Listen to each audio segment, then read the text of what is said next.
início desta semana, uma bebê recém-nascida foi encontrada morta dentro da lixeira de um condomínio no bairro Jardim Pauliceia 3, aqui em Campinas.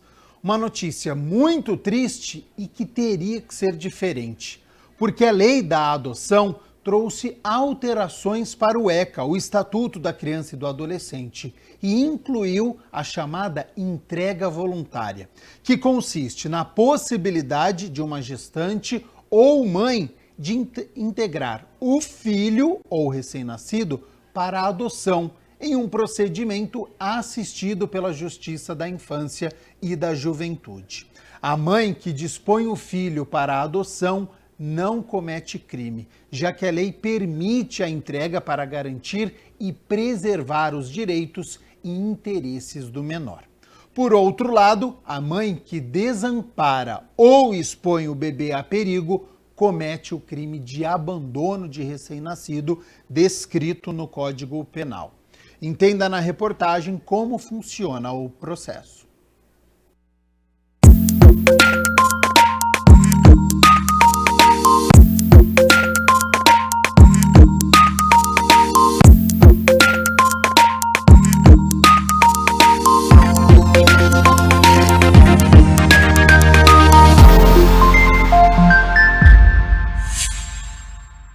Mulheres que engravidaram sem planejamento ou de modo indesejado e que não podem ou não querem ficar com o bebê têm a opção de fazer a entrega da criança para adoção. É a entrega legal ou voluntária para adoção. A gestante ou mãe pode manifestar o interesse de entregar seu filho para adoção antes ou logo após o nascimento, em postos de saúde, hospitais, conselhos tutelares ou qualquer órgão da Rede de Proteção à Infância. Ela será encaminhada para a Vara da Infância e da Juventude e acompanhada por uma equipe técnica, que conta com serviço de assistência social, jurídica e psicológica. O Ministério Público tem a função de acompanhar todos os procedimentos da infância, né? Então acompanha também esse. Agora, o processo, o movimento da entrega, aí vai depender da idade da criança, mas em geral, se é recém-nascido, começa já lá na maternidade. Quando a mãe, na maternidade, ou até às vezes antes, né, durante a gravidez, já indica, já diz que não vai querer assumir, né, a maternidade daquela criança. Então, ela já é encaminhada para os setores técnicos, né, os assistentes sociais e psicólogos, para se conversar, para se entender o porquê desse movimento, qual é os motivos que a levaram a isso, né? Ao contrário do que muitos pensam, a entrega voluntária para a adoção não é considerada crime, mas sim uma possibilidade prevista no ECA, o Estatuto da Criança e do Adolescente, e que resguarda a integridade física e psicológica da criança. A gente tem que contar também que, em geral, são mulheres abandonadas, né? Então, não tem que ter nenhum julgamento em relação a essa mulher, porque o pai da criança mesmo quase nunca aparece, né? E então ela não tem mesmo condição, não tem família de apoio, enfim, para ela o que ela acha até que é melhor para o filho é que ele seja colocado numa família, né? O que eu sempre costumo falar é que assim, abandonar o filho na rua, né, deixar a criança na rua, isso é crime, né, é abandono de incapaz. Mas vir entregar aqui, não. E, inclusive, a lei diz expressamente que a mulher tem que ser encaminhada sem constrangimento, né? Então, não tem que se fazer nenhum juízo de valor ou de julgamento. Essa é uma situação realmente de gênero, sabe? A gravidez é responsabilidade só da mulher, a maternidade é responsabilidade só da mulher, na vista da sociedade em geral, né? Isso independe de classe social. Então, atrás de cada criança abandonada tem uma mulher que foi abandonada primeiro, né? Tem um homem que foi omisso também, né? De acordo com o Tribunal de Justiça de São Paulo, 352 recém-nascidos foram entregues para a Vara da Infância em 2023 em todo o estado. Em Campinas, foram registradas 8 entregas voluntárias em 2022, 9 em 2023 e uma entrega até janeiro deste ano. Um caso de repercussão e que trouxe esse assunto para debate foi o da atriz Clara Castanho. Ela revelou ter ficado grávida depois de sofrer um abuso sexual. Clara manteve a gravidez, que descobriu já em estágio avançado, e optou por fazer a entrega voluntária do bebê para a adoção.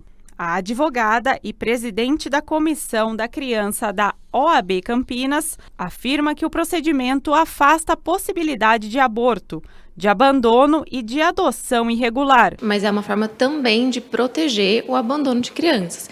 Então, a entrega voluntária ela pode ser feita, por exemplo, em casos em que houve violência ou em casos em que realmente a mãe não tem condições de criar essa criança. A maioria dos casos de entrega voluntária é de mulheres adultas, mas uma adolescente também pode fazer o mesmo, desde que esteja acompanhada de um responsável legal. Do mesmo procedimento, né? Como não há condições de criar, e às vezes essa criança vai ficar também numa família desestruturada, então é melhor e é possível que ela também seja entregue para adoção. Então, para fazer esse acompanhamento e para realizar esse procedimento de entrega voluntária, também é necessário que essa criança ou esse adolescente esteja assistida por algum adulto que seja responsável por ela. A entrega voluntária para adoção só pode ser feita por meio do Poder Judiciário. Registrar o filho de outra pessoa como se fosse seu ou atribuir parto alheio como próprio é crime, previsto no artigo 242 do Código Penal. Já transferir uma criança ou adolescente a terceiros, sem autorização judicial, desrespeita o artigo 30 do ECA. A entrega ela só é legal e aceita, né, pela legislação se ela é a entrega feita aqui na vara da infância. Né? A entrega para uma pessoa que ela conhece, sei lá, um parente, um familiar, alguém amigo, para o patrão, para o companheiro de igreja, essa entrega não é reconhecida como legal. Inclusive, ela é proibida pela legislação.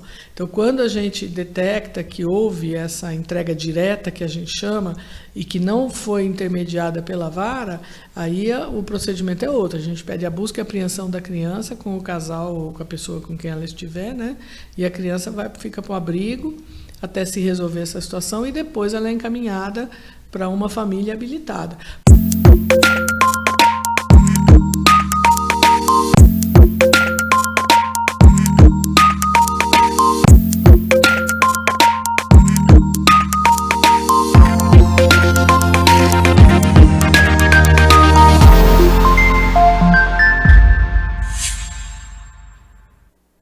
O Corpo de Bombeiros da Polícia Militar do Estado de São Paulo está com uma campanha de prevenção de acidentes domésticos e oferece um curso teórico por meio de plataforma de ensino à distância. Em celebração a seu 144º aniversário, comemorado no último dia 10 de março, o Corpo de Bombeiros do Estado de São Paulo está fazendo ações de divulgação em massa de conteúdos educativos visando a prevenção de acidentes domésticos, por meio de 4 cursos oferecidos pela instituição pelo ambiente virtual de ensino e aprendizagem do Corpo de Bombeiros. Sim, agora, querendo ou não, a sociedade ela está um pouco mais dentro de casa, né? Tem a questão do home office, as crianças têm muito aprendizado à distância, então as pessoas acabam ficando mais em casa. E isso acaba naturalmente levando o número de acidentes domésticos. O principal objetivo é a educação da população, que através dela a gente consegue reduzir muitos sinistros e também, quando há um sinistro, a própria população sabe agir de uma maneira mais segura. São 4 cursos sobre incêndios, primeiros socorros e 2 cursos voltados para os jovens e para as crianças. Em cada curso existem diversos módulos, né? E cada módulo atende a algum tipo de emergência. Por exemplo, no curso de incêndio, né, relacionado às emergências domésticas, né, seria aquela questão, por exemplo, de um fogo em panela, né, ou então também do risco com material elétrico, né, que material usar para apagar determinado tipo de incêndio, né? Por exemplo, a gente não pode utilizar água em um material elétrico, né? Isso daí causa maior risco e pode causar maior dano à pessoa. Então, São esses assuntos que são abordados em cada um. O curso de primeiros socorros, por exemplo, ele também trata de diversos acidentes domésticos que podem acontecer, né? Desde um engasgamento, hemorragia, uma queda. E um dos ensinamentos passados no curso de primeiros socorros é a manobra de Heimlich, usada em casos de engasgamento. Tenente, como que é essa manobra, como que ela funciona, como que o pessoal de casa pode fazer? Sim, essa manobra ela é utilizada para desengasgar de forma emergencial de um adulto ou um bebê. No caso do bebê tem uma pequena diferenciação, né? Ele tem que ser, primeiramente, né, o socorrista ele vai ver se não tem nenhum objeto obstruindo aí a boca da criança, que às vezes ele pode fazer a retirada com as próprias mãos. Caso não tenha e a criança continue engasgada, ele vai colocar ela no antebraço, com a barriga para baixo, o peito para baixo, e vai realizar 5 tapas ali nas costas da criança. Esse tapa aí com uma certa energia, sem ferir a criança. Vai virar ela novamente para cima e vai realizar 5 compressões torácicas com apenas 2 dedos da mão.